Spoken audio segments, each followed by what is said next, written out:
When politicians are done and dusted for all intents and purposes, then they resort to a secret weapon. The secret weapon of compromising a country's national integrity. By doing so, they not just garner more power but also create a more permanent support group for themselves. Rahul Gandhi is no different, but the nationalist faction of India's political spectrum is ever ready. Hi and welcome to TFI English, the national socio-political analysis arm of the TFI Media Group. I'm your host Tanya, and if you haven't subscribed to the TFI English yet, please hit the subscribe button and also click on the bell icon to receive all the recent updates. Coming back to the story, in this video I will describe how Himanta exposed the false narrative being peddled by Rahul Gandhi. It seems as if Rahul Gandhi has found a new way to stay relevant. His media friends have suggested to him a tried and tested way of doing so. Taking a leaf out of their rule book, Rahul Gandhi recently raised a question on Assam's integration into India. But the State Chief Minister Himanta Biswa Sarma was ready with a factual retort.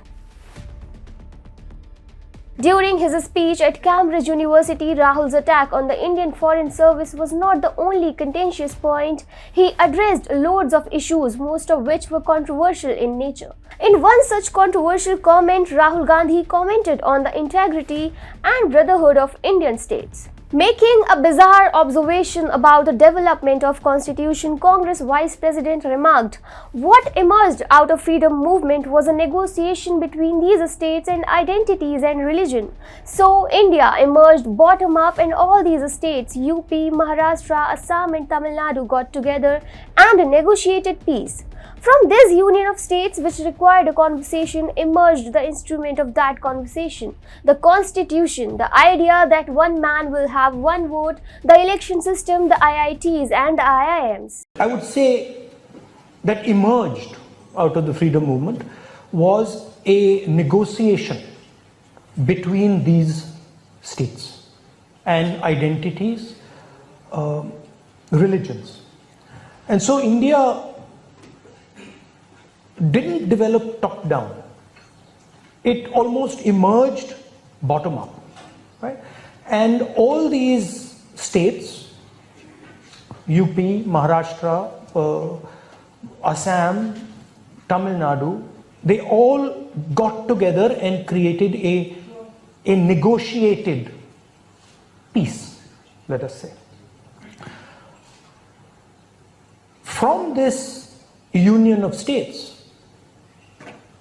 which required a conversation, emerged the instruments of that conversation. The Constitution, the idea that one man will have one vote,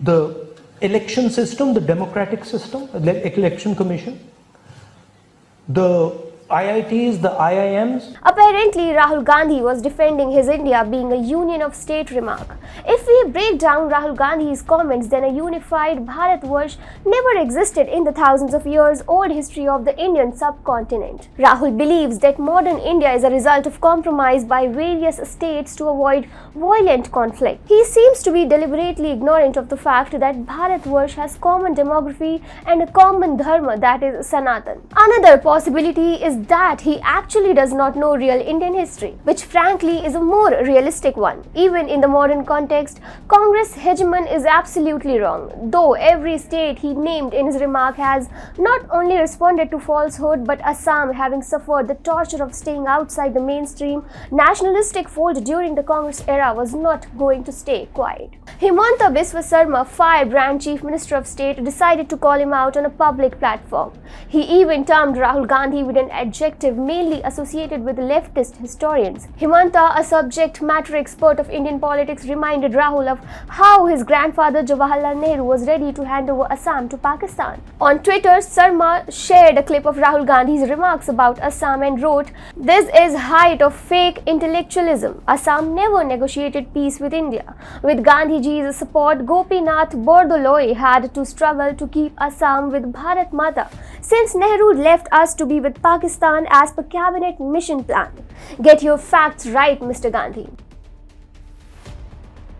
Himanta exposed Congress hypocrisy in a crisp manner. In his factual reply to Rahul, Assam Chief Minister was referring to the role of Gopinath Bordoloi, Assam's first Chief Minister, in ensuring that Assam is not handed over to Pakistan. Congress, Muslim League and Cabinet Mission had designed the restructuring of India in such a way that representatives of local Assamese would become a minority in comparison to Bengal. Bordoloi had rejected the offer in spite of mounting pressure from Congress's head office.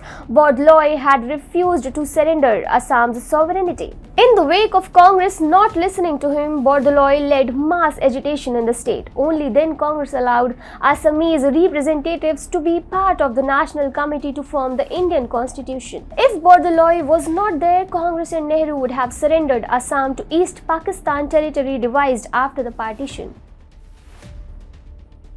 But a factual analysis does not come naturally to the Congress monarch. You see, Rahul Gandhi is 51 years old. No matter how much his minuscule fan base shouts around his six-pack abs, age is relevant when we consider how Rahul obtained his knowledge. He grew up in a pre-internet era. There was no free speech in that era. Whatever Congress wanted, they could publish it through news channels. Even if it was a blatant lie, no one would come to counter it in the public domain. Those who did also did it in such a sheepish fashion that at the end of the day, common folks would feel bad for doubting any information spread by the grand old party. This is the main reason why there is a difference between pre-2014 and post-2014 Rahul Gandhi. Pre-2014 Rahul was a legend of the media world. Post-2014 Rahul has unfortunately become a meme material. For all its faults, social media has catalyzed the upcoming counterforce to Congress and its lies. Now Rahul Gandhi can't get away with any falsehood he spreads. Rahul Gandhi's Cambridge stunt is drawing criticism from all quarters. The fact that he is the main face of the largest opposition in state forced even India's foreign minister to counter his absurdity. Now the ball is in the individual states' court. Himanta has started it and shortly other states are expected to follow suit.